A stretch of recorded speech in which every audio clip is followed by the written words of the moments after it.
I love ice water on sunny spring days. I'm a little tired though. I think I'll take a nap and drink that when I wake up.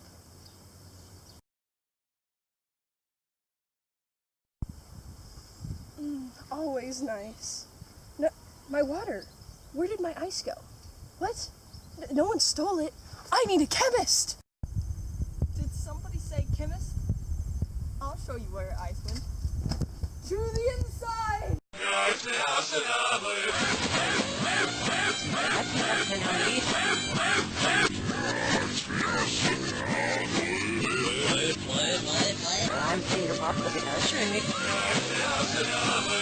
Look inside this pot.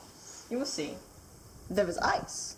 You stole my ice? No, I did not steal your ice. I will show you what happened to your ice.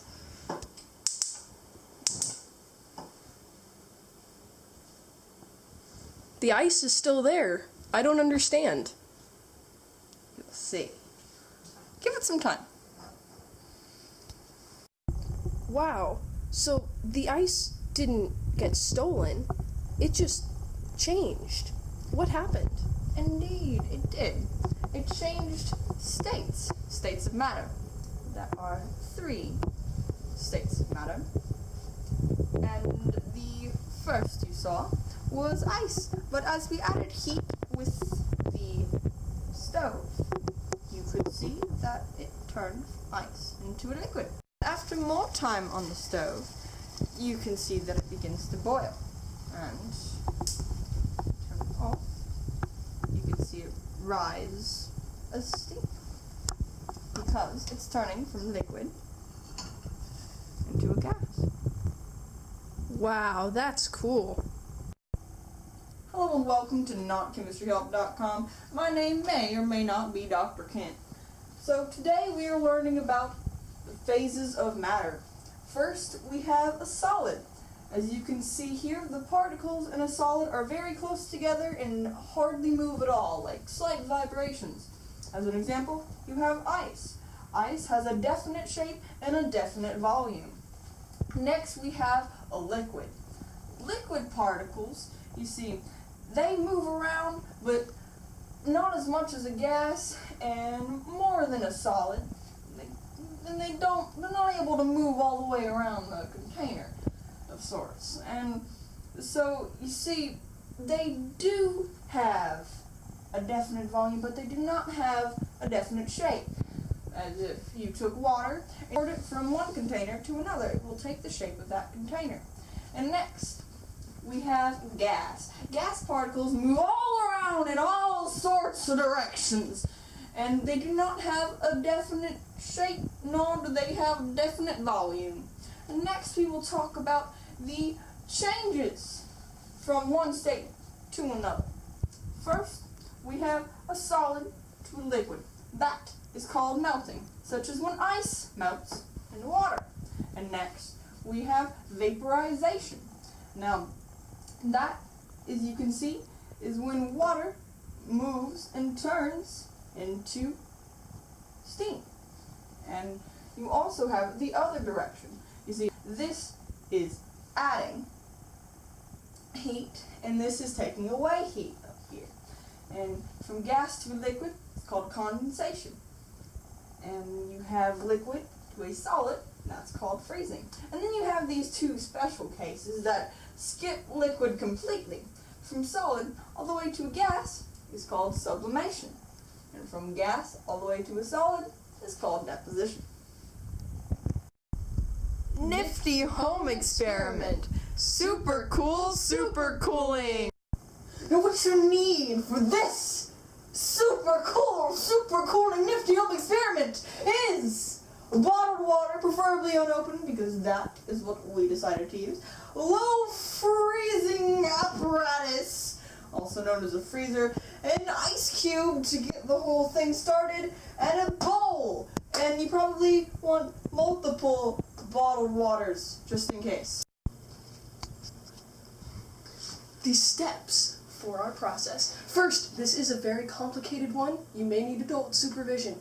Step 1, put the bottles of water into the freezer. Be careful. Make sure you don't knock them. Then, step 2, in about 2 hours, that's what worked for us. Take it out of the freezer very carefully. Don't want to mix up the molecules. Now, you're going to pour it in onto the ice. The ice you will have placed into the bowl. This acts as a seed and starts it all.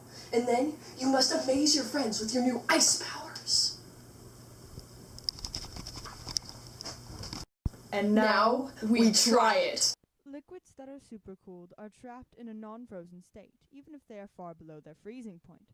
This is because the liquid contains nothing to trigger crystallization. As this supercooled water is poured, the ice piece acts as a seed to allow the liquid to freeze.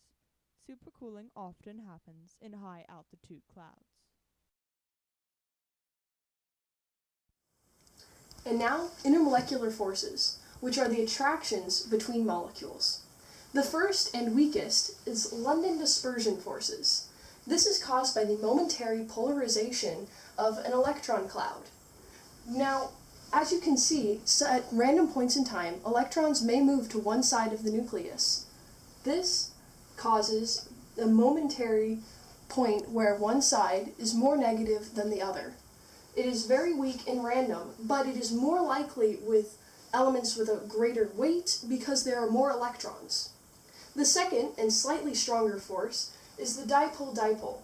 This is caused between the positive and negative attraction between polar molecules. The positive side of a polar molecule is slightly attracted to the negative side of another polar molecule. But this is only between polar molecules because of that. The strongest type is hydrogen bonding, which is caused when a hydrogen atom bonds with nitrogen, oxygen, or fluorine. Now, in this bonding, the hydrogen has a covalent bond with either nitrogen, oxygen, or fluorine. Because hydrogen is so small and has only one proton, it almost completely gives up its electron, which makes it more positive and the other side more negative. This creates a very strong bond between two of these molecules, and that is why it is the strongest force. It is typically found with sugars, alcohols, and amino acids, but, as I said, it occurs between anything with hydrogen and a nitrogen, oxygen, or fluorine. Hey, are you tired of boring old toys and pets that never change? Well then, Build-A-Phase is the place for you. Using our kinetic energy removatron, you can change your pal from an agile gas to a cool solid. When heated, watch your friendo take the shape of any container as a liquid.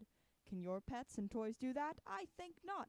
Dress up your own phase in any range of outfits you choose. Accessories sold separately. So come on out and build your own molecular friend today.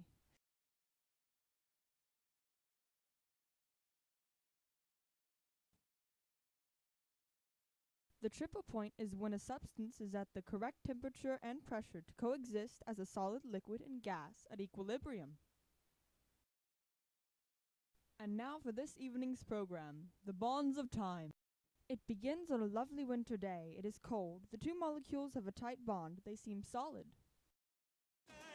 Never gonna give you up, never gonna let you down, never gonna run around and desert you, never gonna make you cry, never gonna say goodbye, never gonna tell a lie and hurt you. We've known each other. Time goes on. It is spring. The two molecules are beginning to drift apart. They seem to have a more liquid relationship. Things heat up as summer rolls around, and the particles' bond is broken. They spread out, leaving each other in reckless abandon. A gas.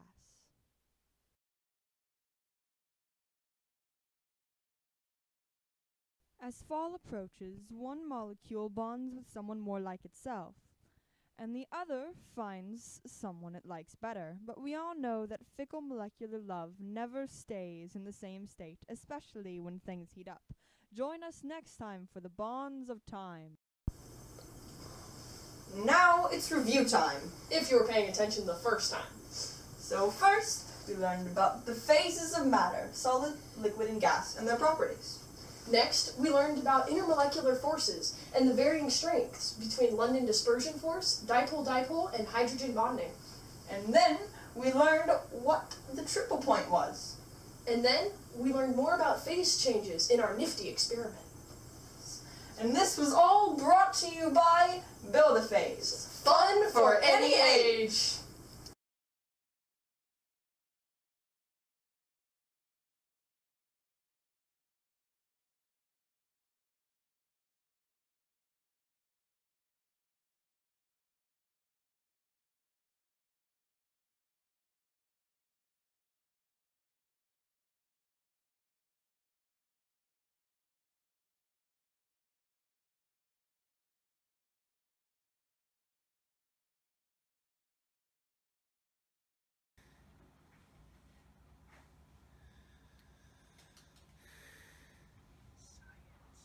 Hold on. I'm just like, so, there's gas. Are you done yet? We need to film this. Phases. Check them out now. Speak. Solid, liquid, gas. Beautiful. I've worn the different thing every day. She never worn the same. You're gonna fail so hard. Too big on me. You're gonna fail, I Rachel. don't like the size of my lab coat. You're gonna I'm fail. not gonna wear the lab coat. Didn't we cancel the murder scene? Oh. Rachel, I'm holding the camera. I put mine in my pocket. Saying. There are ways. Pop quiz. Can you count to 5? 1, 2, 3, 4, 8, 7, 3, 9, 3.